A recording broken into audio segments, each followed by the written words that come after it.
Seja muito bem-vindo a mais um episódio do Voxcast. É isso aí, o podcast da Vox2U, aquele que entrevista os alunos que acabaram de concluir o curso Vox2U Pós. Hoje, convidado super especial, Thiago Lobo, seja muito bem-vindo. Obrigado, Bruno. Obrigado pelo convite, viu? Estou muito satisfeito aqui. Vamos colocar em prática o que a gente aprendeu nas oratórias. E queria começar pedindo para você se apresentar. Sou o Thiago Lobo, sócio proprietário do Thiago Lobo Arquitetura. Hoje uma empresa com 12 colaboradores diretos e mais 4 indiretos, né? Então a gente acaba se denominando como um empresário do ramo da arquitetura. E nesse meio do caminho a gente trabalha com habitação coletiva, habitação residencial, de pequeno, médio e grande porte. Então a gente faz meio que, como eu falo, eu vivo de arquitetura. Eu trabalho com arquitetura 24 horas por dia. Hoje, se a gente for no escritório, tem projetos pequenos rodando, de uma casa de 150 metros quadrados ao hospital de 40 mil metros quadrados. Então a gente vive realmente fazendo arquitetura aí, tentando brilhar aí e levar nossa arquitetura para todo o país.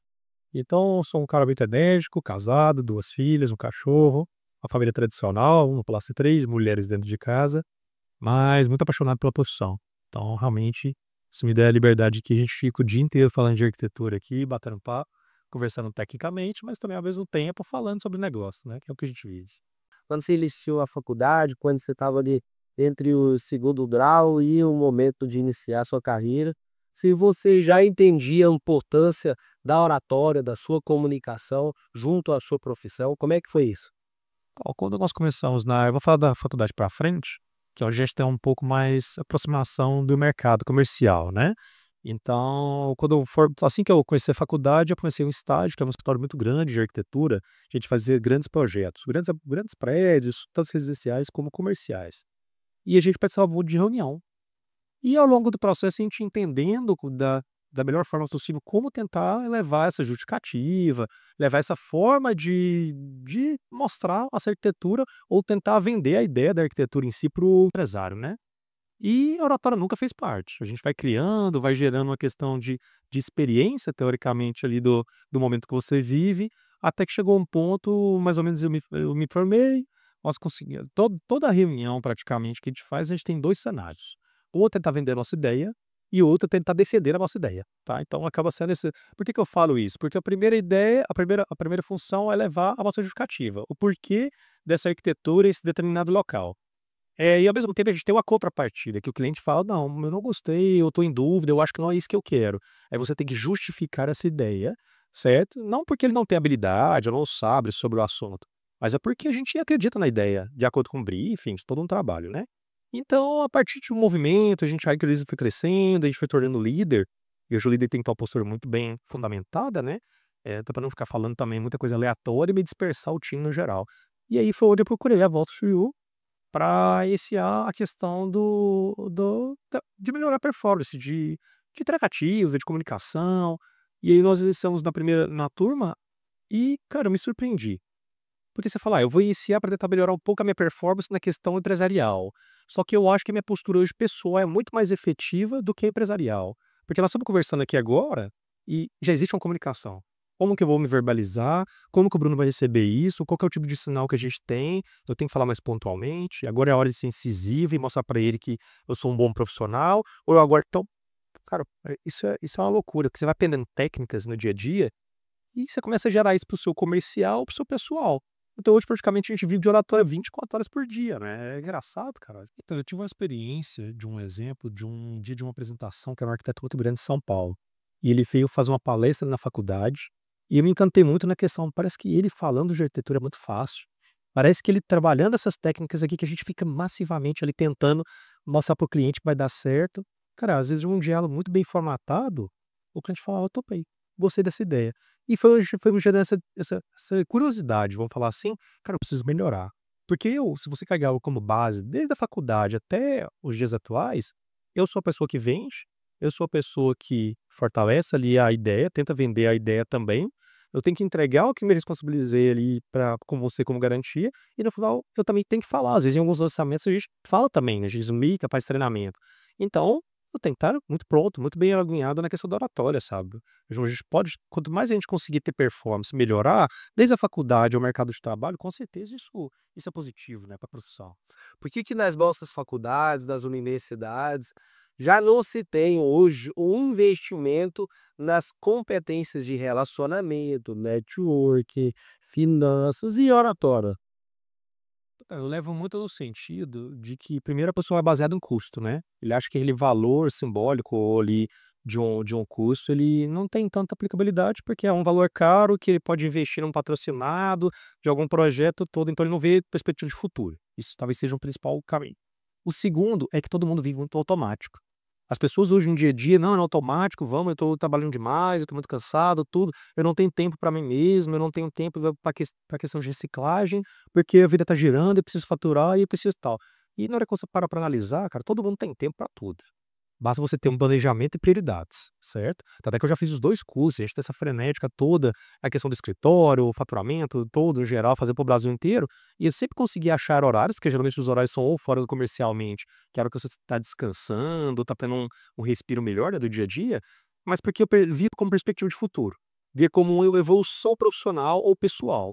E talvez seja por isso que hoje as pessoas quando me encontram falam: "Nossa, mas você fala muito bem, mas por onde você tirou isso?". Não, você é meio despojado, né, então você tem às vezes você não tem esse julgamento próprio, mas na verdade, cara, é segurança, é confiança. É o que eu aprendi, o que a gente aprendeu, o que foi ensinado pra nós, como uma questão de confiança pra conseguir aplicar isso, seja conversando com você, seja conversando com o cliente. Então essa confiança eu não preciso ter. Isso eu levo para o meu time, sabe. Então talvez seja essa questão de investimento, a pessoa se baseie por custo, mas se ela começar a analisar, um dia ela vai ter que fazer. Isso aí o mercado é difícil, o mercado hoje por exemplo, na minha parte de arquitetura, tem muita concorrência, mas quem está na frente? Quem está pensando lá na frente como trabalhar, como se pontuar, assim, de certa forma. Eu trabalho com alguns profissionais, às vezes alguns clientes de alta performance, e o cara já fez esses cursos, o cara já fez curso já de empreendedorismo. E quando você senta com ele para conversar nada com nada, qual que é a chance da gente conseguir aplicar uma arquitetura, sabe, ou trazer essa ideia para ele comprovar, entendeu? Então acho que todo mundo acaba vai ter que fazer um dia, ou quem caso não quem não opte por fazer isso, eu imagino que vai ficar para trás no mercado, sabe, porque o mercado é muito agressivo. Será que a gente consegue elencar 3 momentos que você consegue perceber que uma comunicação faz a diferença? De 3 exemplos, eu vou citar o primeiro na captação de cliente. Então eu preciso vender, eu preciso mostrar para ele que a gente é um diferencial do mercado. Com isso eu só consigo fazer com palavras, certo? Segundo momento, relacionamento com liderança dos meus colaboradores. Eu preciso ser um líder, eu preciso levar essa oratória da melhor forma possível para engajar, para dar um engajamento mesmo com eles, até porque eles são mais novos, não têm tanta experiência, tudo. Então eu preciso levar essa energia, que é contagiante, vou falar assim, para eles da melhor forma possível. E terceiro ponto, eu preciso vender a arquitetura que eu te garanti que eu vou te entregar. Então, nenhuma reunião que seja, eu preciso justificar essa arquitetura. Porque quando a gente fala voltando para minha profissão de novo, Bruno, às vezes eu fico um pouco, muito confuso, porque, no sentido de quem escuta, porque a arquitetura ela é mu cara, ela é muito difícil. Porque como você me pede um projeto, eu sempre começo com papel em branco, certo? E esse papel em branco eu posso criar um elefante voando e posso fazer o disco voador. Sei lá, normalmente numa metáfora bem genérica que seja. Eh, mas quando a gente vai vender isso para o cliente, a gente tem uma ideologia, a gente tem um porquê daquela arquitetura. E ele não tem ele tem uma expectativa, mas ele não sabe o que vai ser mostrado. Sim. Então, na hora que eu chego realmente com a casa, com um projeto comercial, mostrando para ele as qualidades do projeto comercial dele, eu tenho que ser muito incisivo, eu tenho que ter talvez a oratória muito bem formatada. Porque dependendo da minha forma de comunicação, é muito bem aceito, ou talvez isso soa como algo meio que um repulso, assim, na questão de: "Não, eu não entendi, eu acho que eu não concordo". Entendeu como é que é muito difícil essa questão que tudo parte de um projeto do papel em branco, mas a gente sempre tem um resultado final. E para trabalhar esse resultado final, a gente tem que entender muito bem essa ideia. Muito bom. Todo arquiteto hoje ele precisa se dedicar na geração de conteúdo para a rede social, né. Não adianta achar que o telefone vai tocar sem você estar na frente do Instagram, de alguma rede social, porque hoje está muito difícil, né, a concorrência é muito grande. Então ele precisa ter esse posicionamento na rede social, de certa forma, como uma comunicação. Lá ele com ele mesmo, não adianta.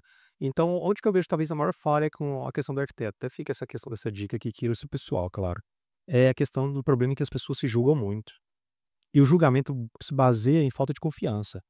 Então, se você tem uma comunicação muito bem assertiva, uma comunicação muito bem feita, você tem muito mais confiança. Entende? Então você está pronto para gravar o que for, seja num simples de store amador, seja num conteúdo de um marketing muito bem definido, numa obra que você acabou de finalizar.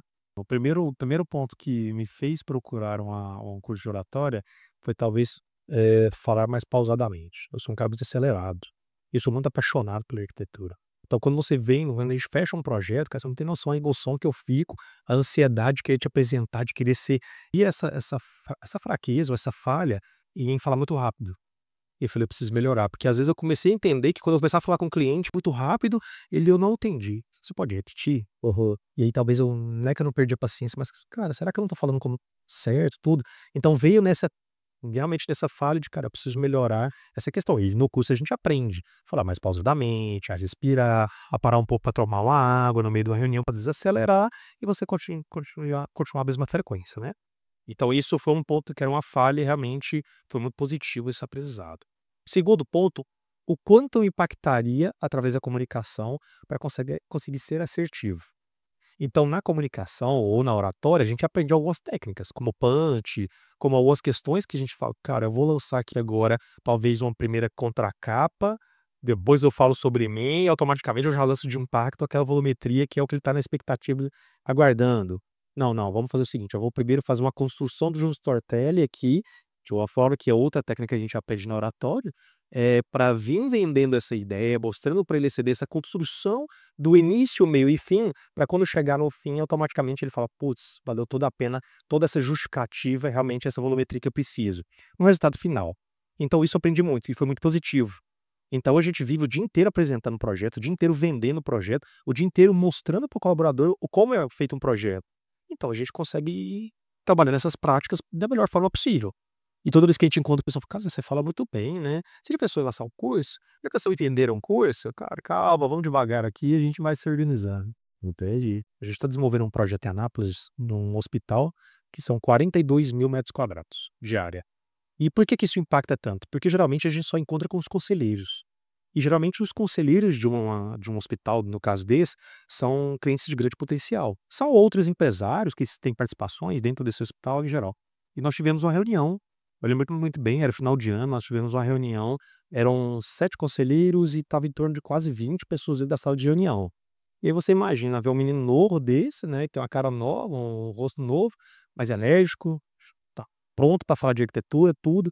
Como é que eu conseguiria levar esse resultado para eles da melhor forma possível, né? Eu não poderia falar muito rápido, que às vezes tinha gente já mais idade, tinha talvez uma dificuldade um pouco maior, mas eu também não podia mostrar essa emoção toda minha num projeto que pode ser que o cara me viabilizasse, né? E a gente teve essa reunião, então em torno de quase 30 pessoas, junto com o meu time que estava presente, e foi um resultado muito positivo, porque a gente veio construindo talvez o storytelling, que foi onde a gente caminhou, desde o início, falando do terreno, falando das possibilidades que o terreno teria ali como um parâmetro urbanístico, a gente foi construindo os pavimentos ali, mostrando fluxos, gestões, para chegar na cereja do bolo que era a parte da volumetria.